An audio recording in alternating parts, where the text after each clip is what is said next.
इयत्ता 10वी गणित भाग 1 दोन चलातील रेषीय समीकरणे याचा सराव संच 1.1 हा व्यवस्थित सोडवता यावा असे जर तुम्हाला वाटत असेल तर आजचा व्हिडिओ शेवटपर्यंत बघा, कारण आजच्या व्हिडिओमध्ये एक सामायिक समीकरणे सोप्या पद्धतीने कशी सोडवायची ते आज आपण या ठिकाणी बघत आहोत. सगळ्या कन्सेप्ट क्लिअर होतील. तर मग चला सुरुवात करूया आजच्या लेक्चरला. पण त्याआधी चॅनलवर नवीन आणि पहिल्यांदाच असाल तर चॅनलला नक्की सबस्क्राइब करून बेल आयकॉन दाबा, जेणेकरून आपल्या अशाच नवनवीन आलेल्या व्हिडिओची नोटिफिकेशन तुम्हाला लवकरात लवकर मिळून जाईल.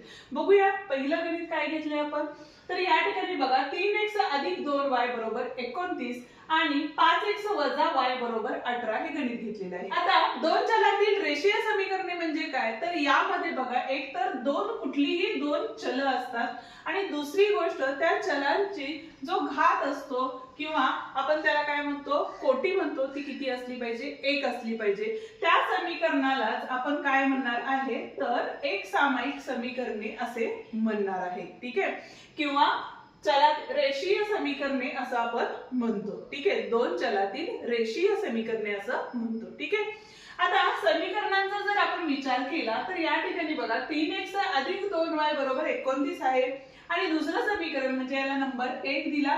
दुसरं समीकरण बघा 5x - y = 18 आहे. बरोबर आहे, ह्याला समीकरण नंबर 2 दिला. ठीक आहे, आता आपल्याला काय करायचंय बघा, तर जे दोन चल असतात त्यातला x आणि y म्हणजे इथला x इथला x या दोघांचे जे सहगुणक असतात म्हणजे हे a आणि हे b जे आहेत त्याला आपण काय म्हणतो तर सहगुणक असं म्हणतो. ठीक आहे, ह्याला सुद्धा काय म्हणणार आहे सहगुणक असं म्हणणार आहे आणि जे c असतं त्याला आपण काय म्हणतो तर स्थिर संख्या असं म्हणतो. ठीक आहे, तर आता a चे जे सहगुणक बघितले तर इथं 3 आहे, इथं 5 आहे. ठीक आहे, तर इथं बघा 2y आहे, इथं काहीच नसतं त्यावेळेला काय घेतो आपण एक असं सहगुणक घेतो, म्हणजे एक असतोच पण आपण लिहित नाही. ठीक आहे, आता आपल्याला काय करायचंय बघा, तर एकतर x चलाचे सहगुणक समान आणायचे आहेत किंवा y चलाचे सहगुणक या ठिकाणी आपल्याला समान आणायचे आहेत.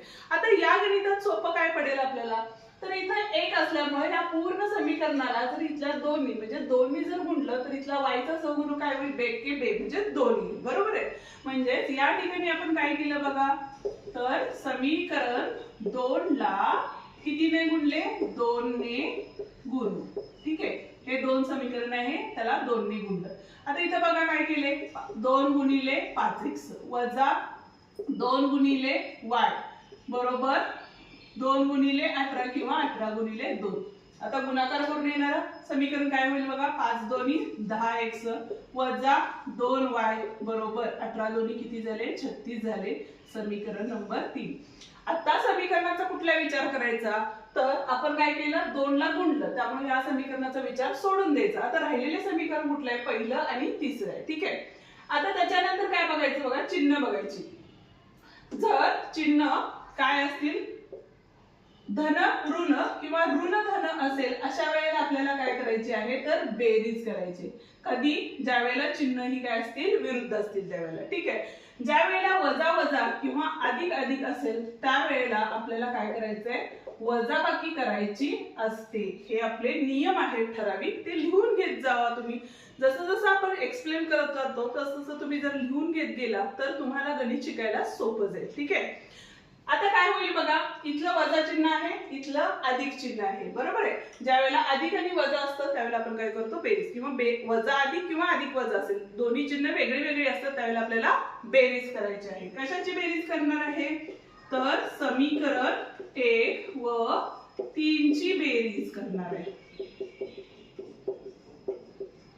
ठीक आहे, काय येईल बघा लिहून घ्या 3x + 2y बरोबर 29 आणि दुसरं आहे आपलं 10x वजा 2y बरोबर 36. आता बेरीज करायची आहे त्यामुळे खालची चिन्ह बदलणार नाही. दुसरं गणित हे आपण वजा करताना कसं करायचं ते बघणार आहे, त्यामुळे व्हिडिओ शेवटपर्यंत नक्की बघा. ठीक आहे, आता इथं बघा 10 आणि 3 किती झाले 13x झाले. ठीक आहे, हे अधिक 2y वजा 2y म्हणजे दोनातनं 2 गेले 0 राहिले म्हणजे ही जी टर्म होती ती काय झाली कॅन्सल झाली. ठीक आहे, चल म्हणतो आपण त्याला. आता या दोघांची बेरीज केली 9 आणि 5 6 किती झाले 15 ह्याच्याला 1 3 आणि 3 6 65 झाले. आता हा जो 13 होता इथे गुणाकारात होता बरोबर आहे, तो इकडे गेल्यानंतर काय होईल भागाकारात जाईल म्हणजे 65 भागिले 13 झाले. 13 ने भाग घालवा 13 × 13 13 × 5 = 65 म्हणजेच x बरोबर किती आले आपले 5 आले. ठीक आहे. हे काय करणार आपण कुठल्याही एका समीकरणामध्ये ठेवणार म्हणजे समीकरण 1 मध्ये ठेवू.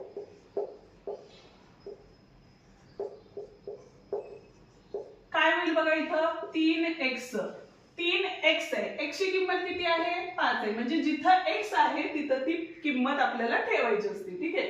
अधिक 2y 2y y ची किंमत काढायची बरोबर किती होते 29.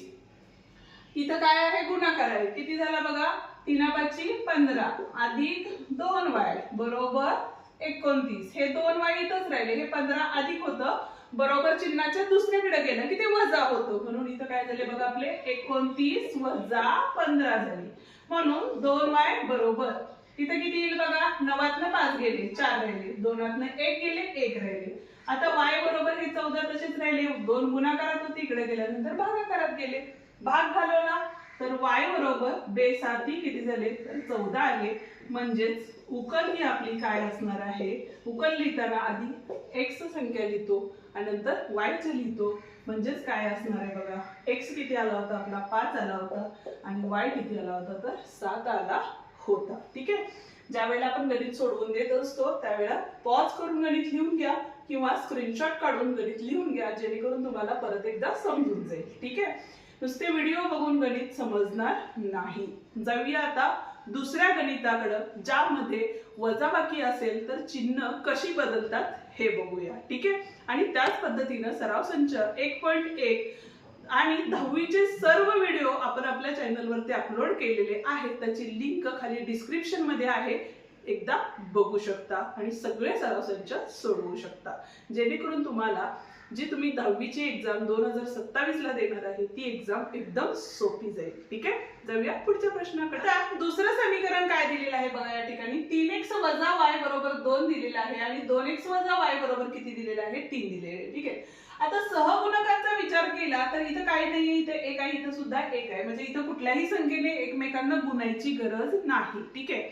मग अशा वेळेला काय करायचं बघा मी मगाशी सांगितलं तुम्हाला ज्या वेळेला चिन्ह अधिक अधिक किंवा वजा वजा येतात अशा वेळेला आपल्याला वजाबाकी करायची असते चिन्ह समान आले म्हणजे इथला सहगुणक एक आहे इथला एक आहे पण दोघांची चिन्ह काय आहेत वजाबाकीचे असेल तर अशा वेळेला आपल्याला काय करायचे तर वजाबाकी म्हणजेच काय लिहिणार आहे इथं समीकरण 1 व 2 ची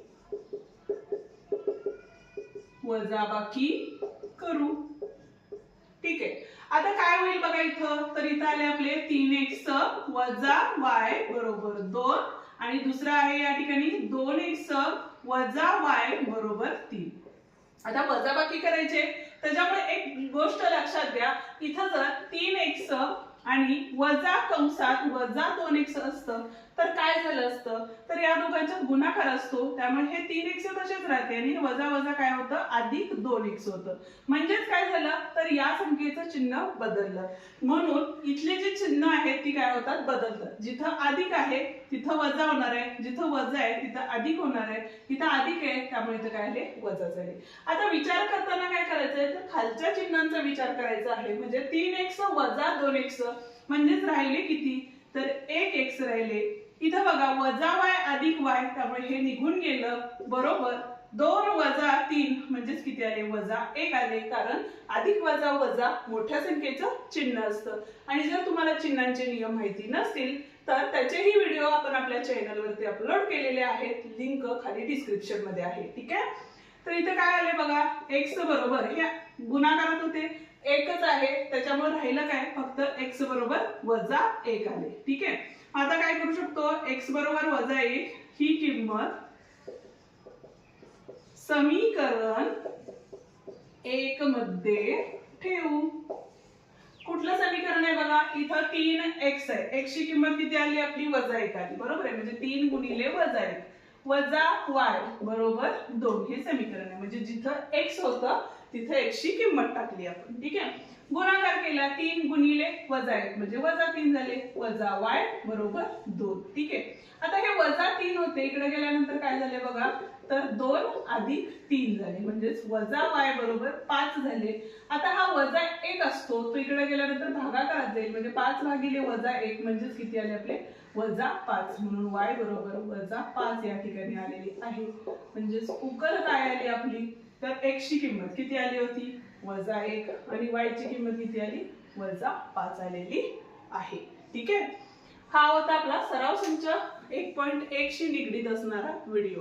जर तुम्हाला सराव संच पूर्ण बघायचा असेल तर त्याची लिंक खाली डिस्क्रिप्शन मध्ये दिलेली आहे, तो नक्की बघून घ्या आणि त्या पद्धतीने गणित सोडवा, जेणेकरून तुमचं गणित अजून पक्क होऊन जाईल.